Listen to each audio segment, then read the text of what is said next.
자, 오늘 강의 시작하도록 할게요. 지금 증거법을 배우고 있어요.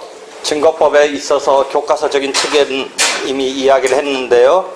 이것을 갖다가 과정으로 설명한다면 일단 증명의 대상이라는 처음 단계가 여러분이 생각하게 될 거예요. 288조에 불요증 사실이라는 그 조문상의 첫 조문이 있죠. 그래서 증명의 대상은 사실 가운데 불요증, 증명할 필요가 없는 자백된 사실을 제외하고, 그 다음에 현저한 사실을 제외하고 증명의 대상이 되는 것은 사실 중에 그런 것이다. 정확히 말한다면 사실 중에는 주요 사실과 간접 사실과 보조 사실이 있다.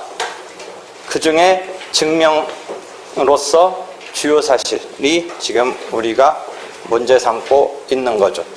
그렇기 때문에 그러한 주요 사실에 있어서 증명 책임을 지는 자가, 물론 변론주의에 의해서 그러한 사실을 주장하고, 지금은 변론이란 단계를 지나서 증명의 단계에 있어서 증명 책임을 지는 자가 증거를 신청하는 것이죠.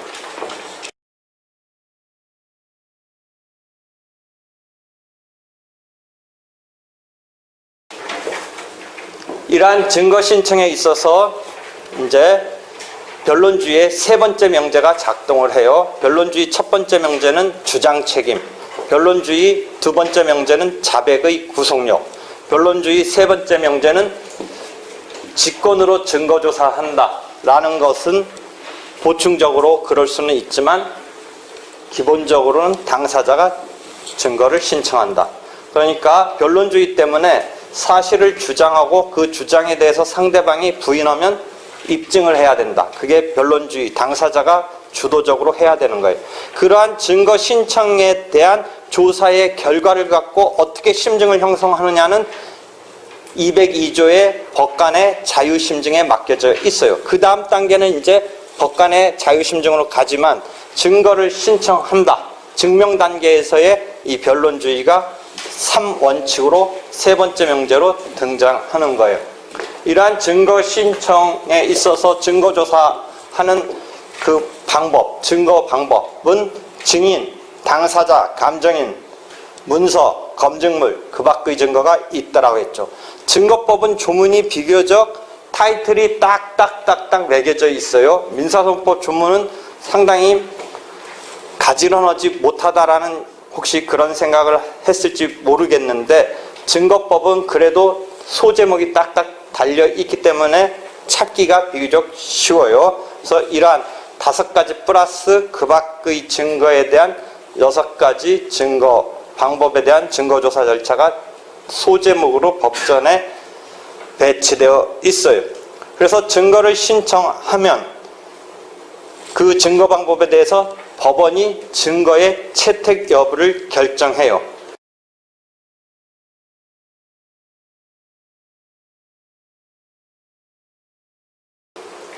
쓸데없는 증거라면 채택을 안 해주겠죠. 이 증거를 채택 안 해주는 것 때문에 당사자 입장에서는 입증하려는 입장은 뭔가 지푸라기라도 잡으면서 밀어붙이고 싶은데 법원이 그거 필요 없다. 이건 뭐 지금 왜 그런 거 뭐 다시 할 필요 없다. 뭐 이런 식으로 나오는 것에 대해서 당사자 입장에서는, 신청한 사람 입장에서는 상당히 불만이 있게 되는 거예요.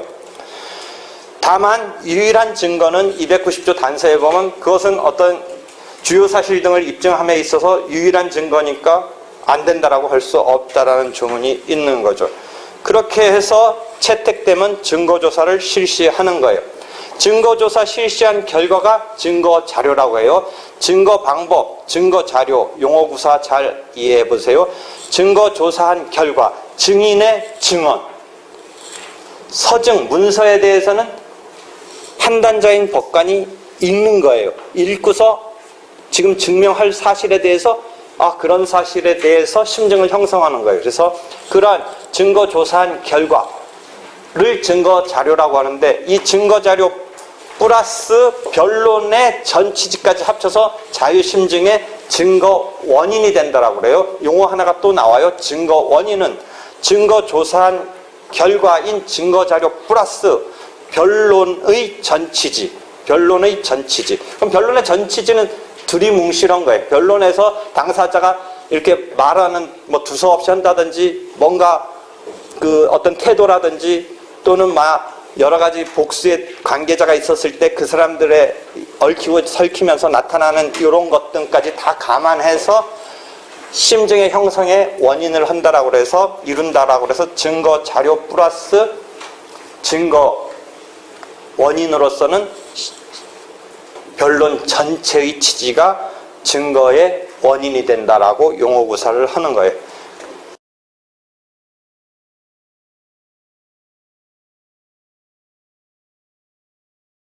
이러한 증거조사는 되도록 집중적으로 해라, 몰아서 해라 라는 거예요.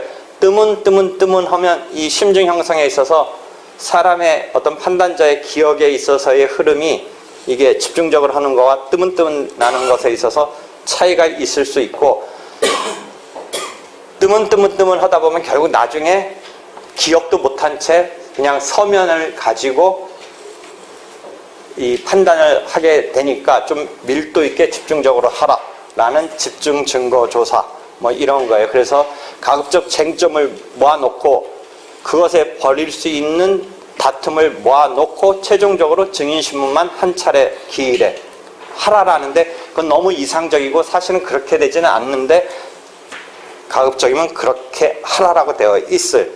그렇게 해서 이제 법관이 심증 형성을 하는 거예요. 이 심증 형성에 있어서 진위불명, 진짜인지 가짜인지 불명의 경우에 있어서 증명책임 분배에 따라서 증명책임을 지는 자한테 불이익으로 돌린다라는 테크닉이 등장하는 거예요. 진위불명이 됐을 때.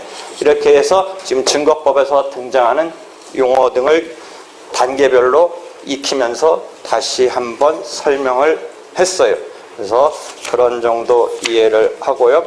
다시 6-1번 문제로 가서 보면 갑과 을이 매매가 있었는데 이 매매니까 매매대금이 가야 되고 목적물이 넘겨져야 되는데 재산권 이전이 돼야 되는데 민법 563조 이하에 의해서 그렇게 돼야 되는데 이 방법으로 함에 있어서 뭔가 뭐 세금이라든지 그래서 뭐 부동산을 이중으로 뭐 복수의 부동산을 갖고 있기 때문에 세금이 뭐 높아진다든지 아니면 뭐 여러 가지 정치가라든지 뭔가 좀 그 신분 때문에 뭐 이렇게 취득하는 게 만만치가 않다든지 뭐 이런 등등 때문에 소송의 방식을 통해서 이 부동산에 대한 등기가 원인 무효의 등기를 가지고 네가 있는데 원래는 내 거였다라고 그래서 이것을 반환받는 그래서 진정명의 회복을 원인으로 한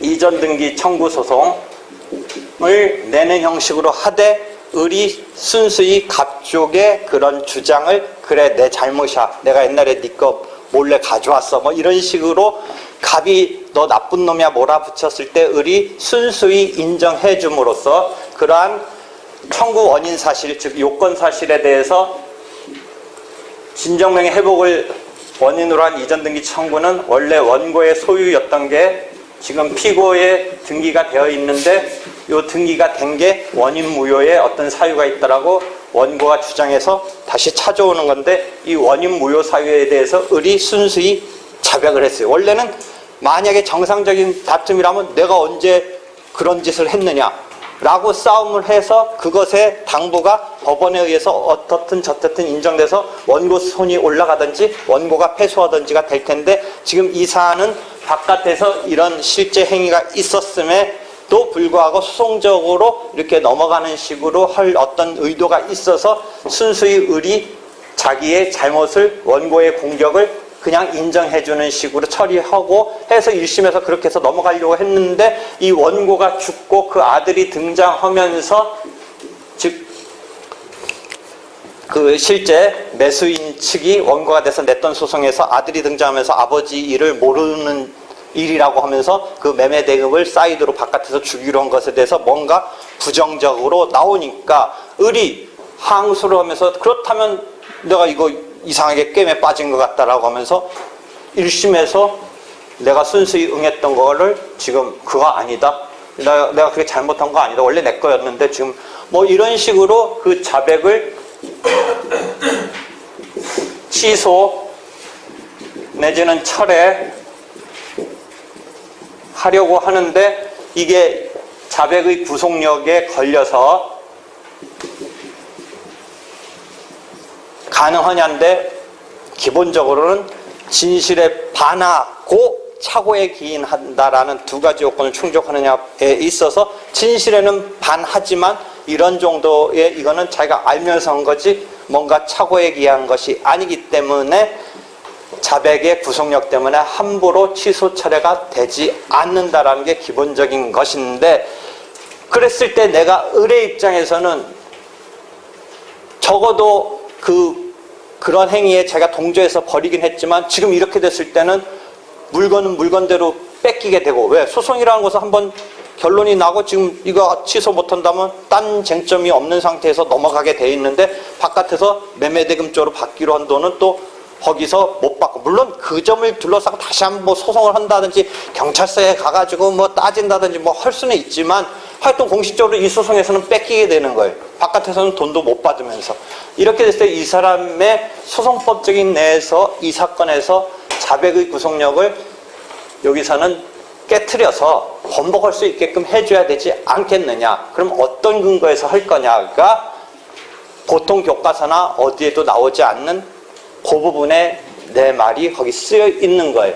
자백의 구속력은 변론주의의 두 번째 명제에서 나오는 건데 그 두 번째 명제인 변론주의는 처분권주의라는 당사자가 주도가 되는 민사소송의 기본 원칙인 처분권주의와 변론주의라는 것은 결국 실체법의 사적 자체에서 나오는 것인데 그렇게 해서 채택된 제도고 변론주의의 두 번째 명제로 자백의 구속력으로서 나타나는데 이 경우는 그러한 구속력 미칠 거냐 보면서 조금 한번 다른 각도로 생각해 보자 라고 해서 자기 책임으로서 여기에 구속에 얽매일 것으로 이걸 몰고 갈 거냐 보면서 나는 조금 거기서 다른 각도로 이것은 벗어나게 해줘야 되는 거 아니냐가 새로운 나의 이야기인데 이 부분까지는 공식적인 여러분이 어디서든 못 보는 거니까 그냥 그렇게 이해하고 그 전 단계로 원칙적으로 이 경우는 자백의 구속력 때문에 함부로 취소 처리할 수 없다라고 끝나면 돼요.